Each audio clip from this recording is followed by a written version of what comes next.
There was a goddess so old, even Zeus was afraid to take her power. The Greeks knew her name, and they would not say it out loud. Why?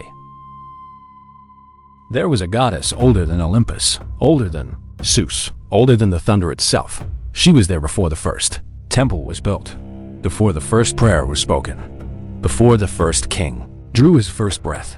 The Greeks knew her name, and they were afraid to say it out loud. Not because she was evil, because she was real. Her name was Hecate. She did not live on a shining mountain. She did not feast with the other gods in their golden halls. She did not need their approval. She walked where 3 roads meet. In the dark, alone, holding 2 torches. 1 in each hand, always burning, never going out. And when the sun went down, people locked their doors. They pulled their children inside. They checked the bolts. They went very quiet, because the night did not belong to them. The night belonged to her. The Olympians ruled the world that everyone could see. Poseidon took the sea. Zeus took the sky. Hades took the dead and the darkness beneath the earth. They divided creation between them, like brothers splitting an inheritance. Loudly, with weapons, with pride. But Hecate was not one of them. She was older. She was a titan, from the time before, the old blood. The first power. The generation of gods that existed before the Olympians were born, before Zeus, before Hera, before any of the 12.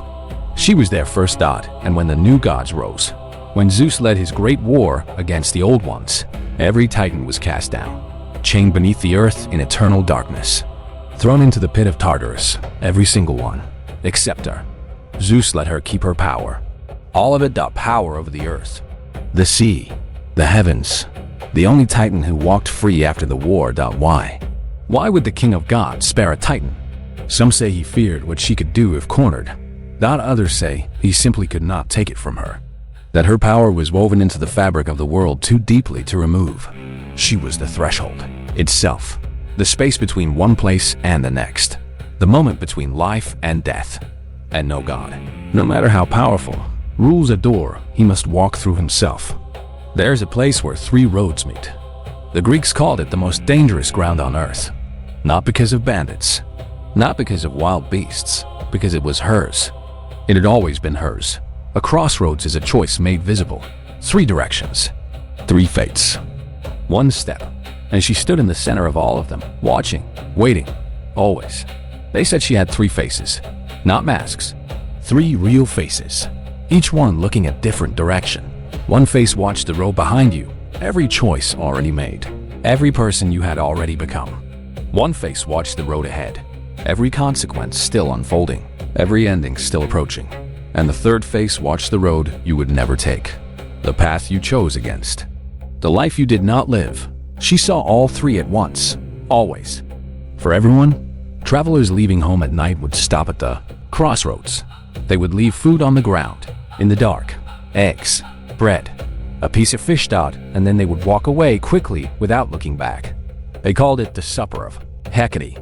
And no one ever stayed to watch it eaten. Every month, when the moon went completely black, when the sky had no light in it at all, the offerings appeared at crossroads across all of Greece. Eggs, bread, fish, raw honey. Left in the dark, left on the doorstep before dawn. Nobody admitted to leaving them. Nobody admitted to taking them. But by morning, they were always gone. The poor crept out in the dark and ate them in secret, and said nothing. The priest said the goddess herself consumed them. And perhaps both of those things were true at the same time. This was the bargain, the oldest deal ever struck between the living and the dark. Feed her in the night, and she passes your door without stopping. Forget her, and she remembers you. The Greeks did not love Hecate the way they loved Apollo or Aphrodite. They did not build her grand temples with golden columns. They paid her, quietly, in the dark, without witnesses, on their knees at the place where 3 roads met. So that she would pass them by and choose someone else. But she did not only rule the living, she held the keys to the dead, actual keys, ancient iron ones, keys that opened gates no living person was supposed to pass through when a spirit could not rest, when something cold moved through a house at night, when footsteps crossed an empty room. It was her hand that had opened the gate. She led the restless dead through the darkness, the ones who died wrong. The ones who were murdered and not avenged. The ones who drowned and were never pulled from the water. The ones who came back because they had no choice. She walked ahead of them, with her torches, with her black hounds, and behind her, they followed. The witches knew this. Medea knew it when she stood at the crossroads and called her name, before killing her own children. Circe knew it when she called her name before she turned men into swine. The most dangerous women in all of the ancient world. The ones every story warns you about. They all bowed to the same goddess. She taught them how to brew poison from roots. Ordinary people walked past every day without knowing. She taught them how to move through shadow, how to speak to the dead. She taught them how to bend the world to their will. And so the world learned to fear them. To fear any woman who read too many scrolls, who knew too much. That fear did not die with the ancient Greeks. It only changed its clothes and kept walking. You always knew when she was coming. The dogs would scream, not bark. Scream. A bay sound that split the night open. When dogs howled at nothing, at an empty road, at a closed black doorway, at a patch of cold still air, the people went completely silent. Mid-sentence, mid-meal, mid-breath, because the dogs could see what human eyes could not. The dogs saw her. She traveled with a pack of black hounds at her heels, and behind her walked the souls of the women she had claimed, a silent procession of the dead. She came only on the dark moon. With no light but her two torches, and the air turned cold. Before she arrived, you could feel it, the temperature dropping, the animals going still, the silence spreading outward like a tide. So if you heard the dogs screaming in the night, and you looked outside and saw no one there, you did not open the door. You did not step outside. Not for any reason. Not for anything. For 1,000 years, they fed her. They feared her and needed her in equal measure. She was woven into every doorway, every crossroads, every dark moon. In the walls of the house and in the ground beneath the road. Then the old world began to die. Not quickly. Over centuries, a new faith spread across the land. A new God. A single God.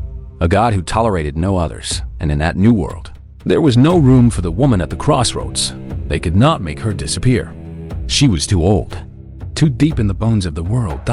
So instead, they did something worse. They inverted her. The keys she carried became chains. The torches she held became the fires of hell. The three faces became the faces of something to run from.